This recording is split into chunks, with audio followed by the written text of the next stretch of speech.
Moadim, le Simcha, aujourd'hui c'est Yisro Chag, nous sommes le mardi 30 avril et le Kavbet du mois de Nissan. Un chiour spécial aujourd'hui, malgré le fait que, comme on l'a expliqué, Yisro Chag, c'est un jour où il y a une grande misère de faire une séouda de joie. C'est aussi le jour de l'espoir, puisqu'on tire un peu la rallonge, puisque Mashiach n'est pas venu avec la résurrection des morts, avec tout ce qu'on attendait. Eh bien, on rajoute un petit peu comme une rallonge dans une table en se disant, eh bien, peut-être que aujourd'hui, il viendra, parce qu'on sait que Mashiach ne viendra pas ni pendant Shabbat, ni pendant Yom Tov, comme le prescrit la Gemara. Hein. Et on a fait Soudat Mashiach hier, comme de coutume chez le Baal Shem Tov.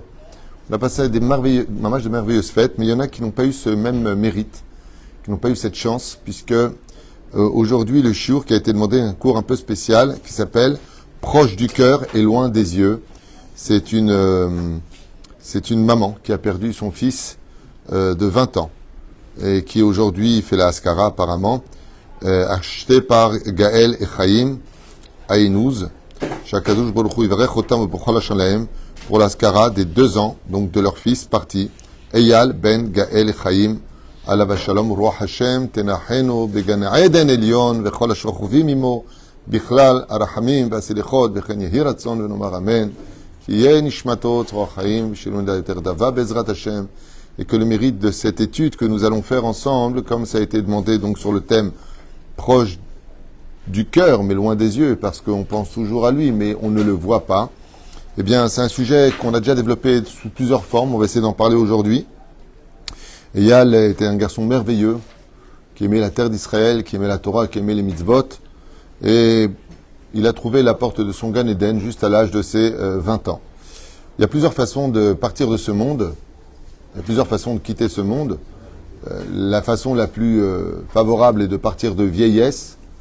Il y en a qui partent tout simplement de maladie, donc de vieillesse, les muscles se fatiguent, le cœur se fatigue. Un cœur fatigué, on voit moins, on entend moins bien parce que, comme une fois m'avait dit mon rab, que apprendre du boucher, parce que pendant un été j'étais en train de travailler dans une boucherie, et au moment où il est arrivé dedans, j'étais en train de changer les couteaux de la viande hachée.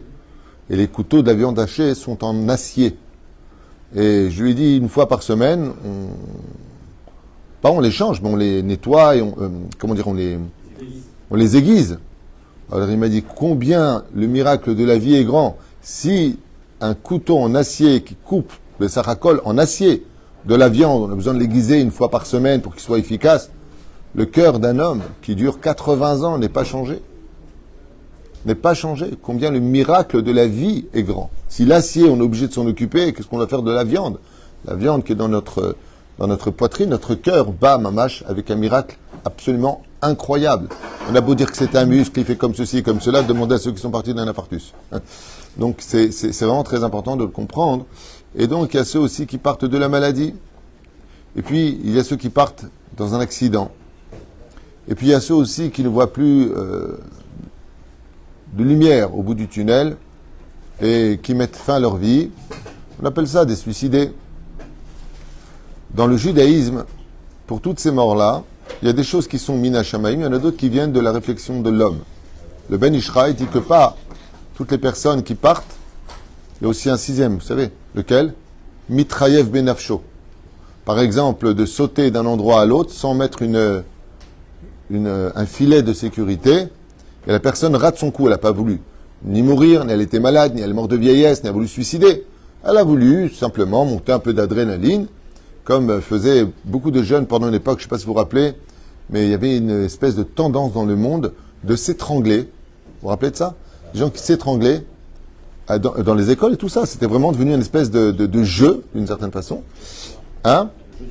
Ça s'appelle exactement le jeu du foulard. Et le but, c'était de faire sortir l'âme du corps et vite de se défaire pour pouvoir revenir à la vie et voilà, faire monter un peu l'adrénaline. Donc il y a aussi Mitrayev Benafsho, c'est-à-dire comme on le voit avec Rabbi Tarfon qui s'est arrêté sur la route dans un endroit dangereux pour faire le Kiryat Shema allongé. Donc viennent les Chachamim lui disent Chayav, comment c'est marqué là-bas? Kedai Aïta Lachouv Shabartal Divrei Bet Hillel. Tu aurais été digne d'être transpercé par les épées des brigands que d'avoir entravé la parole de Hillel qui a dit que Le Kirat Shema, c'est pas quand tu le fais debout ou allongé, mais quand tu le fais le matin, quand tu te lèves et quand tu te couches le soir. Marloquet de Maseret Brachot. Et la reine, des fois, tu prends des risques et tu n'avais pas le droit de prendre des risques. Une personne n'a pas le droit de risquer sa vie. Tu sautes pas sans parachute, sous prétexte que je sais pas qui, pas quoi. Tu vas pas prendre un risque énorme de possibilité de perdre ta vie. Comme par exemple, tout bêtement, tu roules sans ceinture de sécurité. C'est pas une question de police qui va t'atteindre un PV, c'est une question que, al pi alakha, tu es obligé de la mettre. Parce que dans le cas où tu arrives à un accident, le Créateur du monde te demandera pourquoi tu n'as pas mis ta ceinture. Altis mochalnes ne compte pas sur le miracle. Donc on voit, il y a plusieurs sorties. Et en ce qui concerne toutes ces maladies-là qui prennent les hommes et les femmes les uns après les autres, vous savez que quand on enterre une personne, on entend aussi de l'autre côté Mazel Tov, la naissance d'un enfant. La vie est faite d'un cycle, Bezrat Hashem. Et puis, en ce qui concerne les suicidés, il faut savoir qu'il n'y a qu'un seul cas qui peut être considéré réellement comme un suicide, un seul cas, même si la personne a laissé une lettre par exemple, c'est le revolver. Tout le reste n'est pas considéré comme un suicide. Une personne qui a pris des cachets, qui a sauté du toit, une personne qui s'est pendue, n'est pas considérée comme un suicidé. Lama, Maasiba, parce que nos Chachamim estiment que la personne, quand elle prend un de ces chemins-là, comme de sauter, il y a quand même le temps de quelques secondes, elle a le temps de faire teshuva et de regretter son geste. Quand elle s'étrangle, elle a le temps de faire teshuva et de regretter son geste. Et quand elle prend des cachets, la personne a le temps de réaliser qu'elle est en train de partir de son corps et elle regrette, elle pleure, elle demande pardon à Dieu. Un revolver, c'est pas possible. Pourquoi? Parce que tu n'as pas le temps de faire teshuva. T'appuies, t'es pas là. Et la reine, on ne peut pas dire qu'une personne qui serait partie, Stam Dougma, en sautant du toit ou en s'étranglant ou en faisant, on ne peut pas dire de lui qu'elle s'est suicidée même s'il a laissé un courrier dans l'absolu, ce qui donnera une porte tranquille pour que l'âme, malgré le fait que malgré tout elle ait mis fin à sa vie, elle puisse trouver, Bezrat Hashem, la possibilité de se réparer facilement et de rejoindre la lumière dans laquelle, Bezrat Hashem, on souhaite à toutes les personnes qui ont quitté ce monde, au moins de trouver le repos. S'ils ont trouvé des difficultés à vivre sur Terre, au moins qu'ils trouvent le repos. En général, vous savez, comme on dit, celui qui part de ce monde, déjà, il y a une chose de bien, c'est qu'il a arrêté de fauter, lui. C'est pas péjoratif de le dire, mais il a déjà arrêté de fauter. Ensuite, il est dans le monde des réparations. Ce qui est bien aussi après la mort, c'est qu'on se répare déjà. Donc il y a quelque chose de très important, c'est que dès que tu pars de ce monde, tu commences un processus de réparation. Et si tu commences ton processus de réparation comme dit le Zohar Kadosh, c'est qu'automatiquement, les portes du Gan Eden te sont promises. Comme c'est marqué, Gam qui eler begeit salmavet lo irara, qui a dit. Rien que de rentrer au Guénam, par exemple, c'est déjà, les Guénam sont la porte du Gan Eden. Comme c'est marqué dans Bereshit, et Dieu plaça des chérubins avec des épées flamboyantes devant la porte du Gan Eden. Mazot Omeret. En réalité, les portes qui mènent au Gan Eden sont le Guénam. Ce qui fait que d'y rentrer, c'est un srout. Chez l'Oneda, bien sûr. Alors, le sujet qui est demandé ici, c'est pas qu'est-ce que devient l'âme après la mort, quoique ça intéresse, c'est comment nous on peut vivre ça, puisque, certes, loin des yeux, mais proche du cœur. Celui souvent qui souffre particulièrement, c'est celui qui est resté et qui vit dans le manque de la connexion entre lui et son enfant. Surtout que de perdre un enfant, c'est certainement la chose la plus difficile au monde. On voit que la 10e épreuve d'Abraham Avinu, c'est prends ton fils, emmène-le sur l'autel pour le sacrifier. Et cette épreuve s'appelle l'ultime épreuve.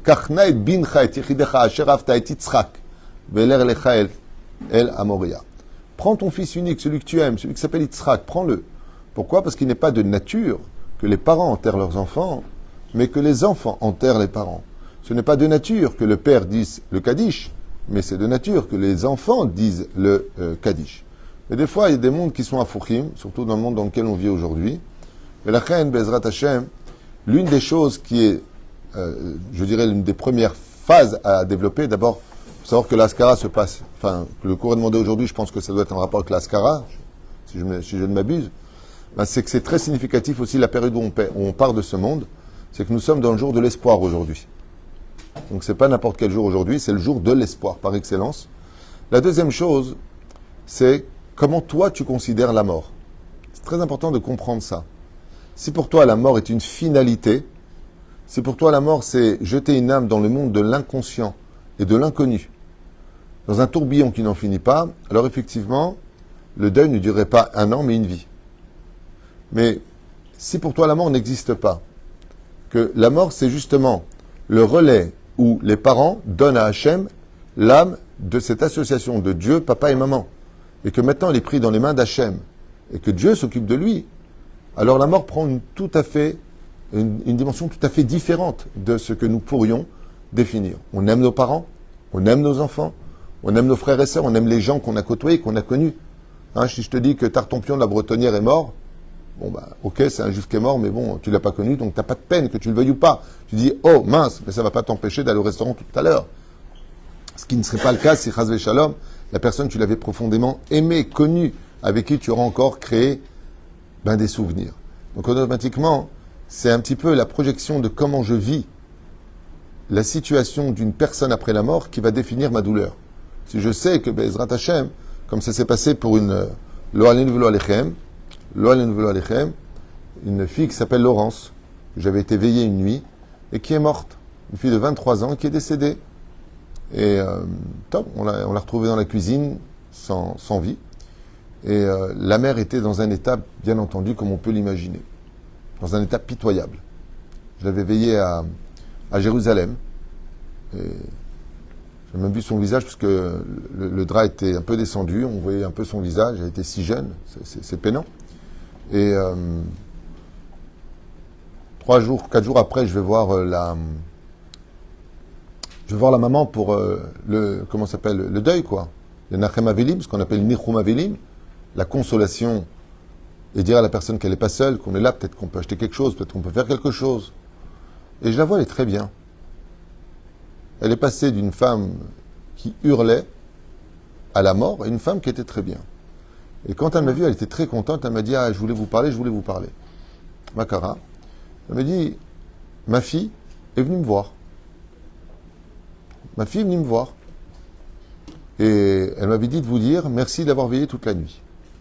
Je dis d'accord, Baruch Hashem, Toda, bon ok. Peut-être une imagination, peut-être que, je ne sais pas. Mais ce qu'il y a d'extraordinaire, c'est que je lui ai dit, pourquoi ça vous rend tellement sereine d'avoir vu votre vie? Parce que c'était une dernière fois que vous la voyez? Elle me dit, pas du tout. Je vais beaucoup mieux parce que ma fille m'a dit, maman, arrête de pleurer. Je suis dans un monde d'amour, de lumière, je kiffe, tu peux même pas savoir, tes larmes me dérangent plus qu'autre chose. C'est le 3e jour. Aujourd'hui, maintenant, tu peux arrêter de pleurer. Et c'est marqué dans le Shulchan Aruch, 3 jours la Birkia. J'ai vu ma fille dans une telle lumière, tellement heureuse. Elle était accompagnée d'êtres d'amour. Je dis, alors si tu vas bien, ça va. C'est-à-dire que ça dépend de quoi on parle. J'ai eu le même cas à Four, vraiment la même situation. Une femme qui s'appelle Esther et qui m'a raconté qu'elle a perdu son mari et que son mari est venu la voir dans un état lawarik, cramé de partout, comme du charbon. Et il lui a dit, je t'en supplie, dis à mes enfants qu'ils fassent échouva, dis à mes enfants qu'ils prient pour moi, dis à mes enfants qu'ils ratent pas le Kaddish.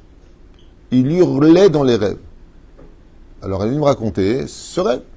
Alors je lui ai dit, Psed, votre mari était religieux, il me semble qu'il a fait échouva juste avant de mourir. Donc on a parlé avec les enfants ont pris sur eux de lire des Mishnayot, ils ont commencé à faire le Kaddish Mamaj. 1 semaine plus tard, elle m'appelle pour me dire, alors j'ai rêvé de mon mari, il a dit qu'il continue, c'est pas top, mais c'est plus aussi douloureux qu'avant. Après 1 mois, Baruch Shemo, elle rêve de son mari dans une lumière. Sauf, il t'apaise les malas. Par le mérite de la prière et le Kaddish et l'étude qui a été faite par les enfants. Ce qui fait qu'en réalité, ça me rappelle un petit peu ce qui m'est arrivé avec mon épouse, que Dieu repose son âme. Quand le Rav Kadouri m'a dit qu'il la voyait au Gan Eden, je lui ai dit, alors quoi, elle quitte Sarah, c'est moi, là, pas possible. Mais la reine, en réalité, ça dépend aussi de qui est parti, avec quel mérite il est parti. Rien que de vivre en Eretz Israël, il y a marqué Vechiper Admato Ammo. La terre d'Israël fait la capara des fautes de son peuple qui vit dessus. Ça veut dire que ça nous donne le droit de fauter. D'aimer la Torah, de vivre en Israël, c'est déjà une garantie, Bezrat Hashem. Chez Bezrat Hashem, Uftach Lushu Ben Olam Haba, Kol Olech Arba Mod Beretz Israël. Akadosh fera le tikkun de ce qu'il y a à vivre. Mais la réponse n'est toujours pas donnée pour ce chiour qui dit, oui d'accord, tout ça c'est bien. On a confiance en Dieu, parce que sans Emouna, tu ne peux pas vivre. Mais proche du cœur et loin des yeux. Alors sur ce, hier soir, pendant la nuit, je me suis inspiré un petit peu de cette question et j'ai écrit, on va dire des proverbes. J'aime bien écrire les proverbes, je ne sais pas pourquoi, j'ai une âme de poète. Et j'ai écrit, j'ai écrit pas mal de proverbes. C'est 3 heures du matin. Et voilà, j'ai écrit des proverbes qui peut-être, Bezrat Hashem, répondront à la question. Au lieu de faire un cours sur comment l'itnachem, chose que j'ai déjà fait je crois qu'il y a 10 cours sur le sujet, comment passer une épreuve aussi dure. Donc j'ai écrit, voilà. Et après, on va essayer de les définir un petit peu. La vie d'un être finit comme la lumière d'une bougie qui s'éteint. Pourquoi d'une bougie? J'ai écrit ça parce que le mot en hébreu bougie, c'est ner. Avec la flamme, c'est nefesh, ruach, neshama. Donc voilà ce que j'ai marqué. Plus on avance dans l'âge et plus on est names, tout comme le corps s'affaisse, la bougie s'affaisse. Mais dans le cœur de ceux qui l'ont aimé, cette lumière brille pour l'éternité. Ce qui fait qu'en réalité, l'amour que l'on porte à une personne fait continuer à vivre l'être dans sa lumière, même si la bougie s'est éteinte et qu'on ne voit plus son joli sourire. Le deuxième proverbe que j'ai écrit, tu n'es peut-être plus là où tu étais, mais tu es partout là où je suis. Ce qui fait que des fois, comme je l'avais enseigné au nom de Rabbi Nachman, c'est que vous savez que c'est quand même un fait incroyable. Si l'enfant de la Brit Mila n'est pas là, il n'y a pas de Brit. Si le Bar Mitzvah n'est pas là, il n'y a pas de Bar Mitzvah. Si le Khatan n'est pas là, il n'y a pas de mariage. Oui. Et c'est pareil pour toute chose. Si tu fais un anniversaire en l'honneur de quelqu'un et que la personne concernée ne vient pas, il n'y a pas d'anniversaire. Mais il y a une seule chose, un seul événement au monde, un seul, sur lequel Rabbi Nachman il dit que la mort est encore plus fort que la vie, c'est que tu te réunis, tu réunis du monde, tu fais une Seouda, tu fais des Dvar Torah, tu fais un truc de fou. Il y a Torah, il y a Tfila et il y a Limoud. C'est-à-dire les 3 choses. On prie, on étudie la Torah et on fait une Seouda. Et pour qui? Pour la personne qui n'est pas là. Et donc Rabbi Nachman il dit que des fois l'absence d'une personne, c'est sa plus grande présence. Et ça, c'est l'empreinte qu'il laisse sur terre. La fin, j'ai écrit ce dicton, si vous voulez placer ça comme ça. Là, tu n'es peut-être plus là aujourd'hui, mais en fin de compte, tu es partout où je suis moi. Je te vois partout. Chose que du vivant, on n'était pas forcément relié à faire. Ce qui fait que, très souvent, il n'y a que quand on perd quelqu'un qu'on se rend compte de la chance qu'on avait de l'avoir, malgré tous les déboires qu'on aurait pu avoir avec lui ou autre. Encore un? Ça vous intéresse? Allez, professeur de philosophie, il est en train de me mettre à l'épreuve, je sens. Tu me donnes une note après. Si ton cœur a cessé de battre, sache que mon cœur continue à battre pour toi. Très souvent, dans ce genre de situation, je voulais changer hier, je voulais marquer il bat pour nous deux, mais quand on n'a plus une personne qui est là, eh bien, d'où est-ce que j'ai sorti ce proverbe? De Yaakov. Sachez que moi, je ne m'inspire que de la Torah. Et Yaakov Avinu, il a marqué Vayu be'enav ke yamim ahadim. Quand il a voulu épouser Rachel, Lavan, il a arnaqué. Il lui a donné Léa à la place. Il a attendu 7 ans. Et comme c'est marqué pour lui, les 7 ans sont passés comme quelques jours. Alors qu'en réalité, c'est pas vrai. Si tu veux te marier avec quelqu'un que tu aimes, chaque jour est une éternité. Et là, c'est le contraire qui est marqué. Pourquoi? Parce que le cœur de Yaakov battait aussi pour celui de Rachel. Ce qui fait que dans le cœur de Yaakov, il y avait les battements du cœur de Rachel. C'est pour ça qu'il est marqué après qu'il aimait Rachel. C'est là-bas que je me suis inspiré. Alors j'ai écrit celui-là par contre qui correspond à une étude que j'avais faite il y a bien longtemps. Si moi je t'ai perdu de vue pour que tu retrouves Dieu, alors on peut tous vivre en paix malgré ton absence qui me pèse. C'est ce que je disais tout à l'heure. À partir du moment où tu sais que maintenant tu es dans les mains d'Hachem, on peut tous vivre en paix. Si tu n'es pas dans les mains des démons. Si Bémet, tu es dans les mains d'Hachem, à Kol Beseder. Encore un. Si tu as des... Bon, ça c'est un sujet à propos de la résurrection des morts. Si tu as déjà existé, cela me donne l'espoir que tu pourras un jour aussi réexister. Ce qui fait allusion au fait que, qu'on enseigne aussi le Maharal et le Rav Kook, entre autres, quoique la Chassidoute en parle, la mort n'est pas le dernier mot de l'histoire. Il y a résurrection des morts. Parce que si la mort était le dernier mot à l'humanité, eh bien notre vie n'aurait pas voulu le coup d'être vécue. Si tout le fait de vivre, c'est de mourir, point, alors c'est que t'as pas vécu. Parce qu'en fin de compte, rien n'est éternel. Mais si je reviens à la vie, c'est donc pour prendre le salaire de ce que j'ai vécu. Les Zema chez Katafti. Ensuite, il y a plus fort que la mort, c'est la présence des absents dans la mémoire des vivants. Alors celui-là, par contre, je dois avouer qu'il n'est pas de moi. Ça, c'est pas de moi, je ne me rappelle plus qui l'a écrit, mais je me rappelle de ce proverbe, et je trouve qu'il est très significatif, je le relis. Il y a plus fort que la mort, c'est la présence des absents dans la mémoire des vivants.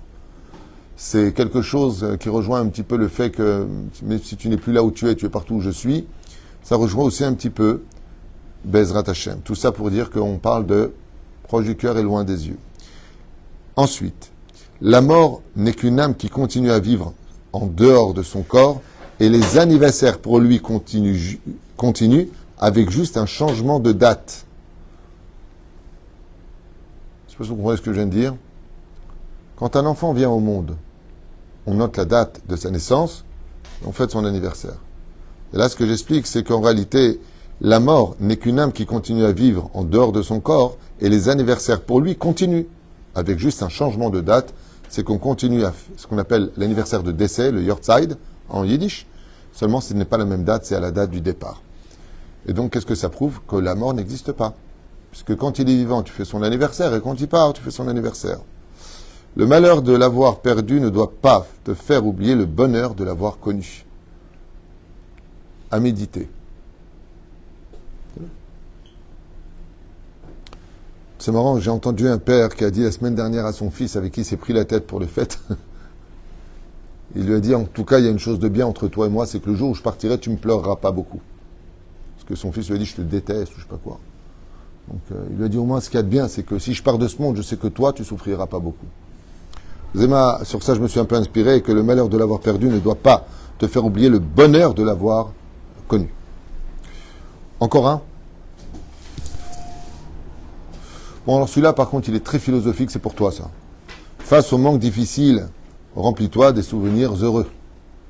Pourquoi je dis ça? Parce que dans la psychologie, on apprend que c'est les vides, ce silence du vide qui nous fait souffrir. Mais si tu remplis le vide, par exemple, quelqu'un qui a de mauvaises pensées, on lui dit remplis-le de bonnes pensées. Tu ne peux pas rester sans pensée. Quand tu as une addiction, tu ne peux pas arrêter l'addiction en disant, ben voilà, j'ai arrêté. C'est impossible, tu vas retomber. Il faut que tu le remplaces par autre chose. T'arrêtes de fumer, fais du sport, fais quelque chose à la place. Remplis toujours une addiction par quelque chose de positif. La reine, je me suis... face au manque difficile, remplis-toi de souvenirs heureux.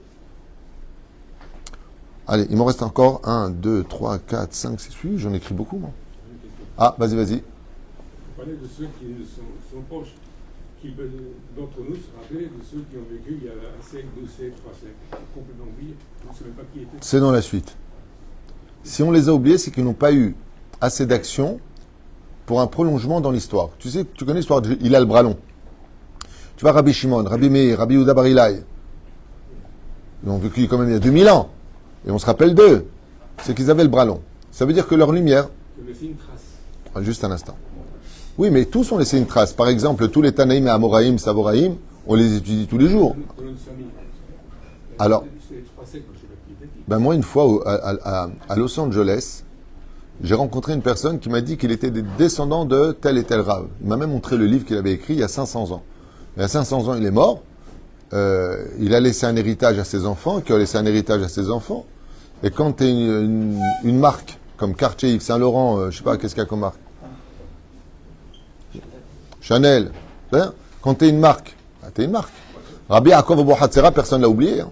Parce qu'il a engendré Rabbi Mesoud, qui a engendré Rabbi, comment il s'appelle, Baba Saleh, qui a engendré, et puis toute la famille Pinto, la famille, c'est des marques, de Torah bien sûr, mais c'est des marques. Quand tu viens comme le Rabbi a rappelé à tout le monde qu'il est un descendant direct du Maharal de Prague, qui est lui-même un descendant de David Ameller. En réalité, je veux dire quelque chose. Pour laisser une empreinte sérieuse, il faut avoir servi son peuple. Si tu as retenu ça, tu as Bar Korva. Il a fait des prouesses, mais il a fait de grosses gourdes. Mais il s'est battu pour son peuple. On est en 2024, tout le monde connaît Bar Korva, Bar Kuziba. Enfin, dans les Shiva, dans le monde de la Torah, on connaît. C'est-à-dire, le Rambam, il y a 1000 ans, il s'est battu pour son peuple. Si tu veux laisser un espoir dans ce monde, bats-toi pour ton peuple. Pas de juif commun, banal, lambda. Alors, encore une fois, on va y arriver. Dans les exceptions, pour les tous. C'est-à-dire, encore une fois, même si nous on les oublie, Dieu les oublie pas. Mais si on veut laisser réellement un souvenir, et tu as raison de le dire, c'était pas une personne qui a marqué l'histoire, et particulièrement pour ton peuple. C'est-à-dire que si tu veux allonger ton souvenir dans ce monde, il faut que tu aies fait un acte héroïque pour ton peuple. Ta famille ne suffira pas, car à partir des petits-enfants et arrière-petits-enfants, c'est Nigmar. Nigmar. Même les mauvais, on s'en souvient. Hein? Même les mauvais, on s'en souvient aussi également. Oui. Bah oui, c'est normal, pour pas leur ressembler. Tu vois ce que je veux dire? On peut considérer que les arrière-petits-enfants, Bichlal, ne savent même pas qui était leur arrière-grand-père. Ils s'y intéressent même pas.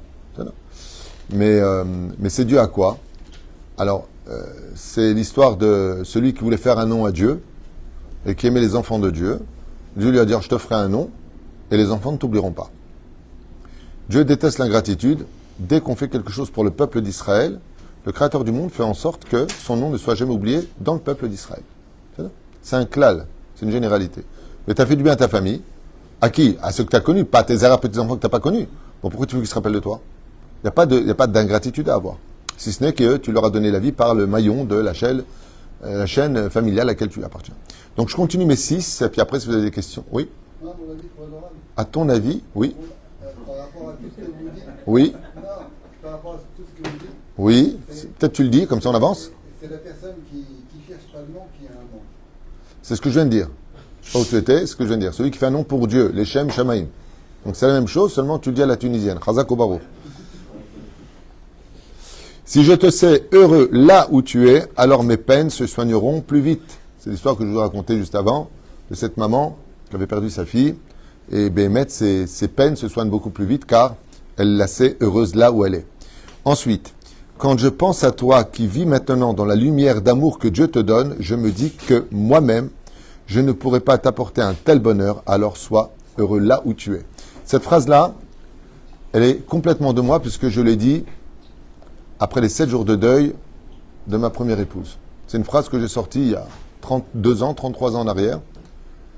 Non, c'était après 6 mois de son décès. C'est quand le Rav Kadouri m'a appris qu'elle était dans le Gan Eden. C'est à ce moment-là que j'ai dit cette phrase. J'étais au Chouk à Boucharim. Je sortais de chez le Rav Kadouri. J'ai sorti cette phrase qui m'est remontée hier soir, sur laquelle donc... Zedavar Chou...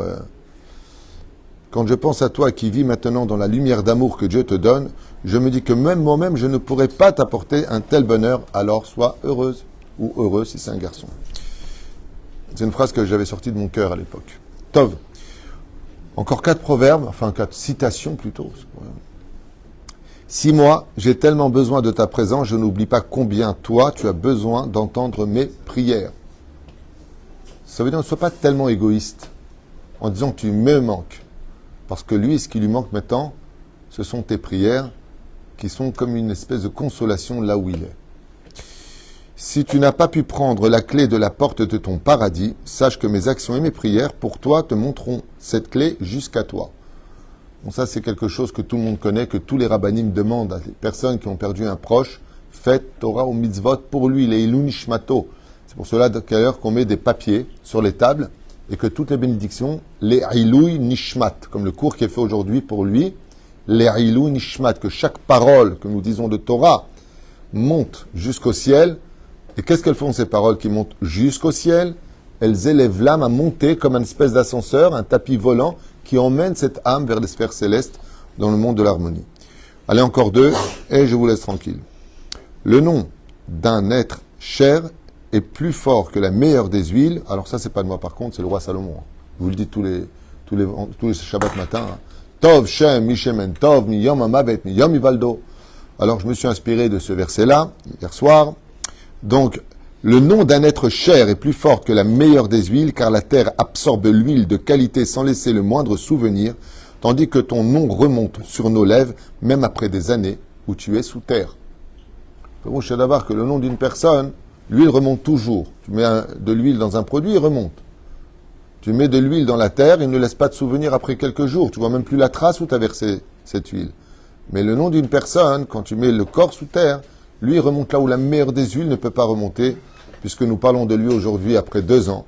Nous citons son nom, alors que la meilleure des huiles qui servait à allumer le candélabre dans le Beth Amikdash, dans sa pureté, une huile parfaite, quand elle était renversée par terre par les Grecs, n'a laissé aucun souvenir de son existence. Ce qui fait que le nom d'une personne est plus fort que la meilleure des huiles, duquel d'ailleurs le mot Hashemen, l'huile, c'est les lettres du mot Neshama.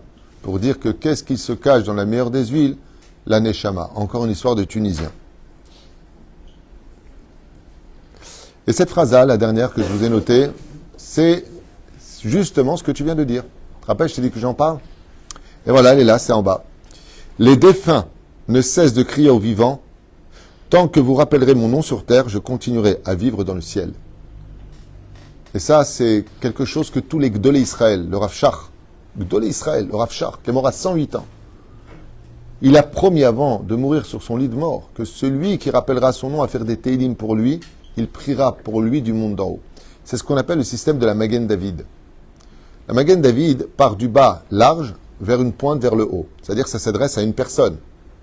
Plus il y aura de monde qui prieront pour lui et feront des mitzvot pour lui, qui rappelleront son nom, qui n'oublieront pas le jour de son départ, et plus il élargira le mazal et il priera pour tous ceux dans le monde d'en haut, toutes ces âmes qui sont en haut dans le monde d'en haut, pour que chacun de nous ne soyons jamais oubliés. Prenons un exemple.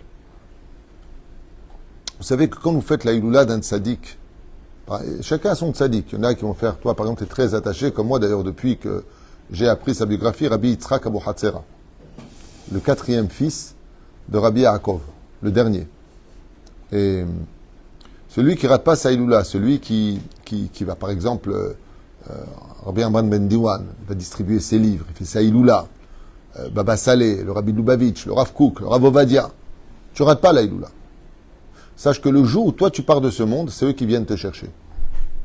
Tu as fait briller leur âme, tu as fait quelque chose pour eux, tu as dépensé de l'argent pour eux. Et je vais vous dire un truc, hein, quand tu meurs, mieux vaut pas être seul. C'est un peu rasratique quand même. C'est un peu rasra quand même. Qu'est-ce qui se passe? Qu'est-ce qui se passe?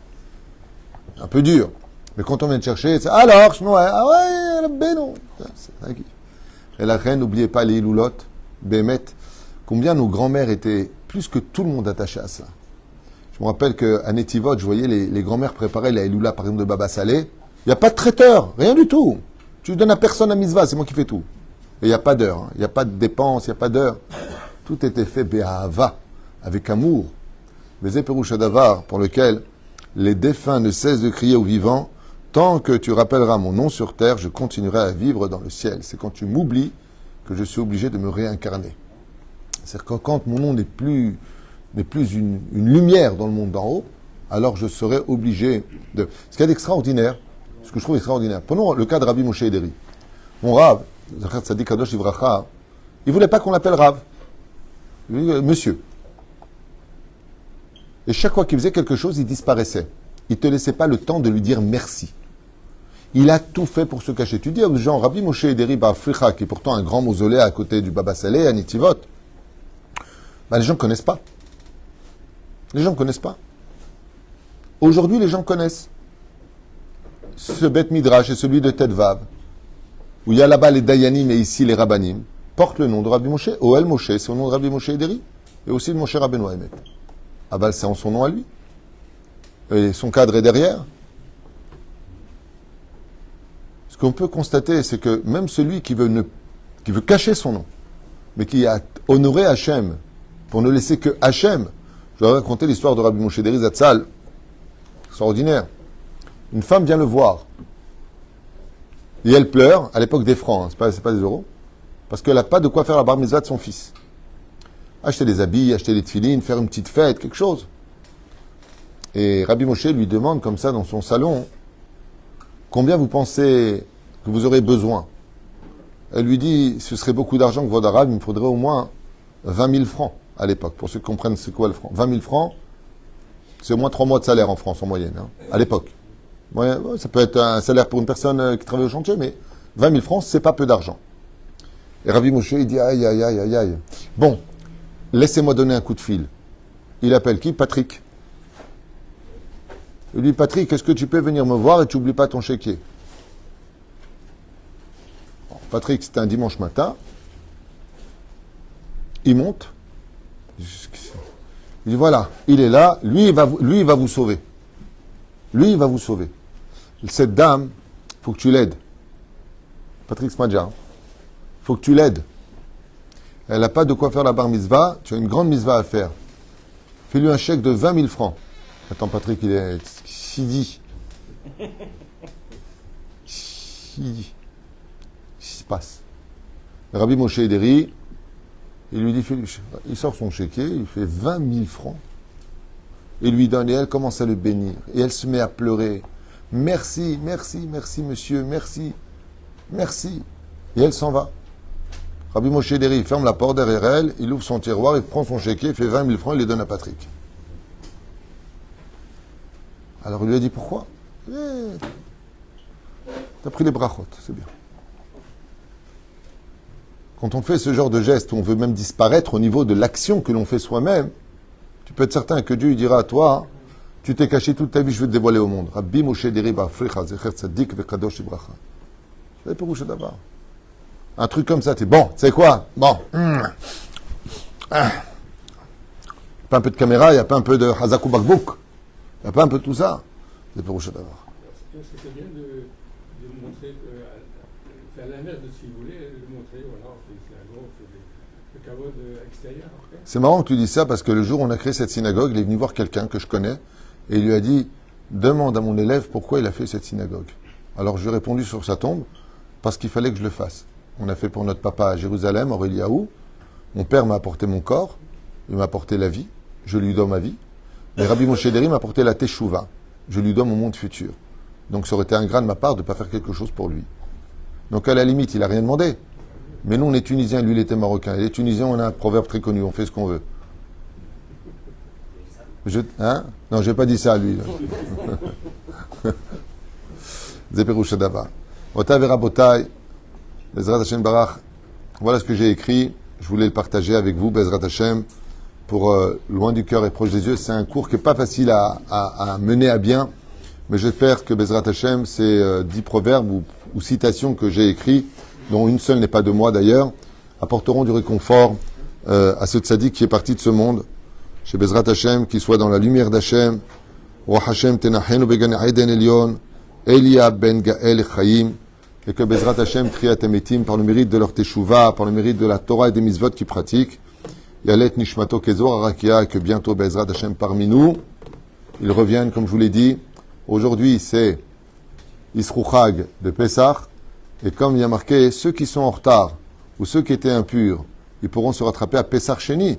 Ce qui fait que cette fête, particulièrement la fête de l'espoir, doit voir très bientôt tous nos enfants danser avec nous au Beth Amikdash. Baruch Adonai Leolam. Amen ve Amen.